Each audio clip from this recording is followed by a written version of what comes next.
तो दोस्तों स्वागत है आपका मेरे इस फैसिलिटी मैनेजमेंट चैनल में। दोस्तों आज का जो मेरा टॉपिक है PICV वाल्व, जिसका फुल फॉर्म है प्रेशर इंडिपेंडेंट कंट्रोल वाल्व। दोस्तों ये यूज होता है हमारा चिल वाटर सिस्टम में, जहाँ पे AHUs लगे होते हैं, FHUs लगे होते हैं और FCUs लगे होते हैं। उसका वाटर चिल वाटर है, उसको कंट्रोल करने के लिए। तो पहले तो मैं आप लोगों को ये जो PICV वाल है वो दिखाऊंगा, एक्चुअल में दिखाऊंगा, उसको ओपन करके दिखाऊंगा, उसके अंदर क्या क्या पार्ट्स है, कैसे काम करता है, साथ ही साथ पुराना क्या होता था और अभी का वाल में क्या डिफरेंस है, ओके, उसकी वजह से क्या फायदा हो रहा है, क्या नुकसान है उसके, ये सब के बारे में। तो दोस्तों बने रहो ये वीडियो के एंड तक। तो प्लीज अगर ये वीडियो आप लोगों को अच्छा लगा तो लाइक करो, शेयर करो और सब्सक्राइब करो, ताकि ऐसे वाले और वीडियो आप लोगों को मिलते रहे। तो दोस्तों ये है हमारा PICV वाल्व, जिसको बोलते हैं प्रेशर इंडिपेंडेंट कंट्रोल वाल्व। दोस्तों नॉर्मली ये पाइप में लग जाता है, देखो ऐसा लग जाता है, इसका ऐसा पोजीशन है, ठीक है। ये इसका इनलेट है और ये आउटलेट है। यहाँ पे आपको एरो दिख रहा है, फ्लो का डायरेक्शन दिया है। अभी इनलेट किधर है, यहाँ पे जो समझो यहाँ पे AHU, FHU या FCU जो कुछ भी लगा हुआ है वहाँ के रिटर्न लाइन में लगा होता है, ओके। रिटर्न से जो पानी आएगा यहाँ से, ये सीधा यहाँ से जाएगा। अभी जाएगा कैसे पानी, देखो यहाँ पे, ये देखो यहाँ से सीधा आएगा, आपको दिख रहा होगा यहाँ पे, ये देखो दिख रहा है यहाँ पे, ये देखो इसमें से आएगा, ओके, इसमें से आएगा और इसमें जाएगा, देखो ऐसा दिख रहा है, दिख रहा है, यहाँ से सीधा आके इधर से आके।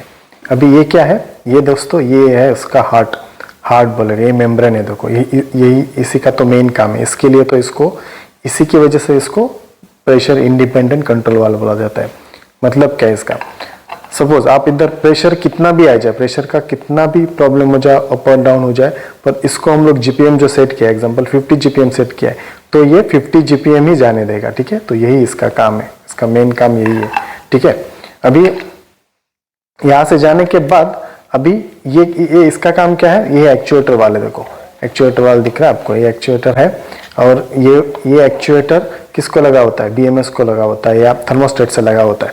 थर्मोस्टेट, रूम का टेम्परेचर अगर आ गया, रूम का टेम्परेचर पकड़ो, हम लोग 23 सेट कर दिया, 23 सेट किया हुआ टेम्परेचर अगर अचीव हो गया तो क्या हो जाएगा, ये उसको कमांड देगा और ये क्लोज हो जाएगा, ठीक है। और नहीं चाहिए तब ओपन हो जाएगा, ओके। तो अभी मैं आपको ओपन करके भी दिखा दूंगा ये, ओके। अभी देखो यहाँ पे ये क्या है, ये दो नॉब है, ये दो नॉब का काम क्या है, ये आप ओपन करोगे तो आपको मालूम हो जाएगा। देखो इसको ना हम लोग को सेट करना पड़ता है मैनोमीटर लगा के, कि हम लोग को कितना फ्लो इसमें से जाना है, ठीक है। इसका एक चार्ट होता है। अगर आप लोग इसका मोर डिटेल चाहिए तो प्लीज कमेंट करके बताओ, तो मैं आप लोग को इसके बारे में बताऊंगा और शेयर भी कर लूंगा। इसका एक चार्ट होता है, ओके, कितना GPM पे कितना हम लोगों को सेट करना है ना, इसका चार्ट होता है, ओके। अभी देखो यहाँ पे, अभी जो बताया इसका काम तो बताया मैं आपको, अभी मैं आपको ओपन करके दिखाता हूँ। ये देखो ये देखो, ये अभी ओपन कर रहा हूँ। ओपन होने के बाद देखो यहाँ पे ये इनलेट है ना, इसका आप देख रहे होगा, देखो ये इनलेट है ना, ये देखो यहाँ पे ये जो आपको बताया ना, देखो यहाँ से ये सीधा, अभी देखो यहाँ से बाहर निकलेगा, ओके, यहाँ से। अभी ये क्या है, अभी ये देखो, इसको मैं खोलता हूँ आपके लिए, देखो ये है, ये देखो। अभी इसको मैं दबाऊंगा ना, इसको अभी दबाऊंगा तो देखो ये प्लंजर है जो बंद करता है, ये दिख रहा है आपको। इसको बहुत जोर से ताकत लगाना पड़ता है, देखो ये दिख रहा है, बंद हो रहा है, ये बंद हो रहा है, बंद हो रहा है। तो क्या कर रहा है, ये जो ऑरिफिस है ना, ये ऑरिफिस को क्लोज कर रहा है, ओके, ये इसको क्लोज कर रहा है। जब भी मैं इधर दबाता हूँ, ये देखो देखो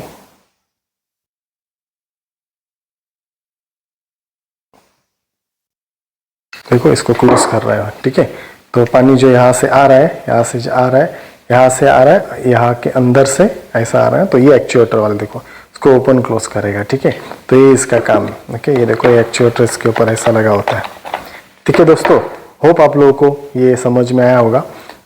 तो दोस्तों यहाँ पे समझते हैं हम लोग पुराने जो वाल्व्स होते थे उसकी वजह से क्या प्रॉब्लम आता था। सपोज अब ये वाल्व ठंडा हो गया रूम, अब ये वाल्व बंद हो गया, तो वाल्व बंद होने की वजह से क्या होता था, वाटर लाइन का प्रेशर तो बढ़ जाएगा, वाल्व बंद हो जाएगा, तो फिर ये प्रेशर क्या हो जाएगा, दूसरा यूनिट में चला जाएगा, तो क्या हो जाएगा, उधर ठंडा हो जाएगा। तो ये अवॉइड करने के लिए हम लोग को क्या करना पड़ता था, और एक वाल्व लगाना पड़ेगा, उसको बैलेंसिंग वाल्व बोलते हैं। बैलेंसिंग वाल्व लगाने की वजह से क्या हो जाता, ये हम लोग जितना चिल वाटर चाहिए उतना कर सकते। पर अभी यहाँ पे क्या है, नुकसान है हमारा, हम लोग को दो वाल्व ऑपरेट करना पड़ेगा। और अगर PICU वाले तो क्या करेगा, 3 in 1 का काम करेगा। क्या क्या करेगा, वो बैलेंस करेगा, फिर उसके बाद वो कंट्रोल करेगा और ये प्रेशर डिफरेंस बना के रखेगा। तो यहाँ पे समझते हैं हम लोग what is PICU valve. PICU valve है क्या? Okay, PICU valve it works as a control valve, ये कंट्रोल करता है, और बैलेंस वाल है प्लस डिफरेंशियल प्रेशर बना के रखता है। It controls the flow as per demand, तो जितना हम लोग को डिमांड चाहिए उतना ही वो दे देता है, ठीक है। It keeps flow stable and even pressure changes. Okay, तो जो मैं आपको स्प्रिंग दिखाया, देखो स्प्रिंग देखा ना आप, उस स्प्रिंग की वजह से ये सब हो पा रहा है। देखो फ्लो को स्टेबल कर सकता है, प्रेशर बढ़ने दो, कुछ भी होने दो, तो भी हम लोग फ्लो को स्टेबल कर पा रहे हैं। और इसकी वजह से क्या है, हम लोग वेरी इंपॉर्टेंट एनर्जी सेव कर पा रहे हैं। पुराने वाल से हम लोग को एनर्जी लॉस होता था, ये वाल PICU वाल लगाने की वजह से हम लोग एनर्जी बहुत सेव होता है। ये वाल की वजह से हम लोग को और एक वेरी इंपॉर्टेंट फायदा क्या है, डेल्टा टी, जो डेल्टा टी सिंड्रोम है उसका सोल्यूशन मिल जाता है ये वाल लगाने की वजह से। अभी यहाँ पे समझते हैं हम लोग ये जो PICU वाले यूज़ कहाँ पे होता है। PICU वाले यूज़ क्या होता है, फैन कॉइल यूनिट में, एयर हैंडलिंग यूनिट में, चिल वाटर बीम्स और हीटिंग कॉइल्स में। Basically we need actuator water flow pressure control. Okay, अभी ये वाल लगाने के फ़ायदे क्या है, उसके फ़ायदे हैं, देखो दोस्तों 20 to 30% एनर्जी हम लोग सेव कर सकते हैं इसकी वजह से, ये सबसे बड़ा फ़ायदा है इसका। बाद में नो नीड सेपरेट बैलेंसिंग वाल, सेपरेट बैलेंसिंग वाल लगाने की ज़रूरत नहीं है, तो उसकी वजह से क्या हो जाएगा, रिड्यूसिंग कमीशनिंग टाइम भी बच जाएगा हम लोगों का, ठीक है। Provide stable comfort for tenants, उसकी वजह से टेनेंट्स कंफर्ट में रहेगा, ठीक है। लोअर ऑपरेशनल कॉस्ट, भी ऑपरेशनल कॉस्ट है उसका वो कम आ जाएगा। ओके, बात करेंगे चैलेंजेस बोलेगा तो इसका नुकसान क्या है वाल का, तो ये वाल थोड़ा महंगा होता है, बाकी के वाल के कंपेयर करेगा तो ये वाल महंगा होता है। एंड ट्रेन टेक्नीशियन रिक्वायर्ड, मतलब टेक्नीशियन उसको ट्रेन होना चाहिए, जिसको मालूम है इसका काम वही करने का, नहीं तो क्या कर देगा, वो ख़राब कर देगा ना इसके लिए।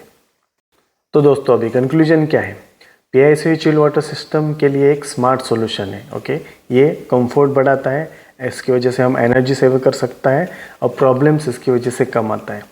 अगर आप फैसिलिटी मैनेजर हो या HVAC इंजीनियर हो या HVAC टेक्नीशियन हो या AC टेक्नीशियन हो, ये PICU वाल समझना आपको बहुत ज़रूरी है।